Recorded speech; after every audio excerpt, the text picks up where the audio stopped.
নমস্কার, আমি অনির্বাণ সেন চৌধুরী আর আপনারা দেখছেন নিউজ জেন বাংলা। মানিকো এলাকায় বিধায়কের তহবিলে সাবমার্সিবল পাম্পের উদ্বোধন করা হলো। বালুরঘাট বিধানসভার হিলি ব্লকের মানিকো এলাকায় নবনির্মিত সৌর বিদ্যুৎ চালিত সাবমার্সিবল পাম্পের শুভ উদ্বোধন করলেন বালুরঘাটের বিধায়ক অশোক কুমার লাহিড়ী। বিধায়কের এলাকার উন্নয়ন তহবিলের অর্থে এই প্রকল্প বাস্তবায়িত হয়েছে। জেনে নেব বিস্তারিত, সঙ্গে থাকুন। মানিকো এলাকায় বিধায়কের তহবিলে সাবমার্সিবল পাম্পের উদ্বোধন। বালুরঘাট বিধানসভার হিলি ব্লকের জামালপুর অঞ্চলের মানিকো এলাকায় নবনির্মিত সৌর বিদ্যুৎ চালিত সাবমার্সিবল পাম্পের শুভ উদ্বোধন করলেন বালুরঘাটের বিধায়ক অশোক কুমার লাহিড়ী। বিধায়কের এলাকা উন্নয়ন তহবিলের অর্থেই এই প্রকল্প বাস্তবায়িত হয়েছে। অনুষ্ঠানে উপস্থিত ছিলেন মন্ডল সভাপতি রবীন্দ্রনাথ মাহাতো সহ স্থানীয় বাসিন্দারা। দীর্ঘদিন ধরে সেচের জলের সমস্যায় ভুগছিলেন এলাকাবাসী। তাদের দাবির ভিত্তিতেই বিধায়কের এই উদ্যোগ নেন। পাম্প উদ্বোধনের পর আনন্দে উচ্ছ্বসিত স্থানীয়রা জানান, অবশেষে তাদের জল সংকটের সমাধান হলো। বিধায়কের এই উদ্যোগকে সাধুবাদ জানিয়েছেন সকলে। পশ্চিমবঙ্গে আমরা ধানের উৎপাদনে ভারতবর্ষের 1 নম্বরে, পাটের উৎপাদনেও তাই। সেটা খুবই আনন্দের কথা। কিন্তু যদি দেখা যায় একর প্রতি উৎপাদক সেইখানে কিন্তু আমরা ভারতবর্ষের 1ম নম্বরে নেই। কেন নেই? এর অন্যতম কারণ, অন্যতম না, এর কারণই হচ্ছে সেচ নেই, সারের ব্যবহার নেই, প্রযুক্তি নেই।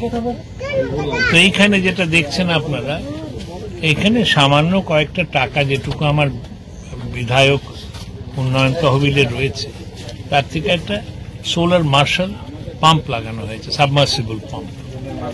তাতে দেখছেন এখানে এই যে ধান লাগানো, এখন ধান বোনা হচ্ছে। এখন জল না দিলে এই ধান বোনা যাবে না। তো আমার খুবই আনন্দ হয় যখন সবুজ এই ধানের ক্ষেতগুলো দেখি, হাওয়া চলছে, মনে হয় ঢেউ চলছে।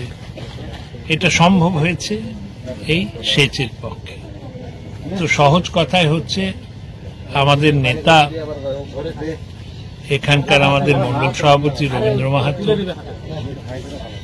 রবীন্দ্র এখানকার সমস্যা জানেন। উনি বলেছিলেন যে সেচের ব্যবস্থা করতে হবে। তো একটা ওই সাবমার্সিবল সোলার পাম্প লাগানো হয়েছে। তো তাতে সুবিধা হবে, যেটা এখানে গ্রামের লোকের যেটা দেখলাম, ওরা বলছেন যে তাতে অনেক সুবিধা হয়েছে। কিন্তু প্রয়োজন তো প্রচুর। রাজ্য সরকারের উচিত সেচের অনেক বেশি প্রকল্প বানানো।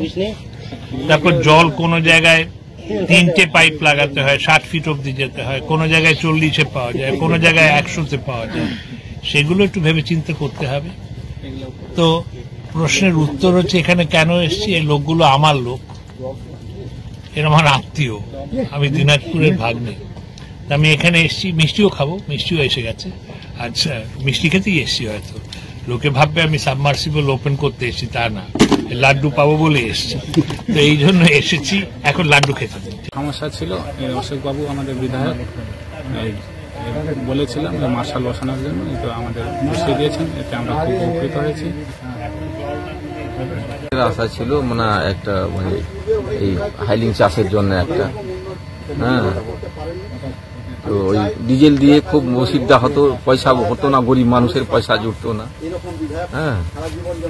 তো এখন এই সৌরশক্তির সাহায্যে আমাদের বিধায়ক দিয়েছেন, যিনি আসছেন উনি বিধায়ক, ওনাকে চিনলাম, এবার জানলাম।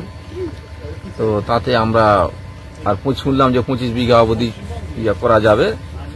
তো এতে আমরা খুব উপকৃত হব আর কি।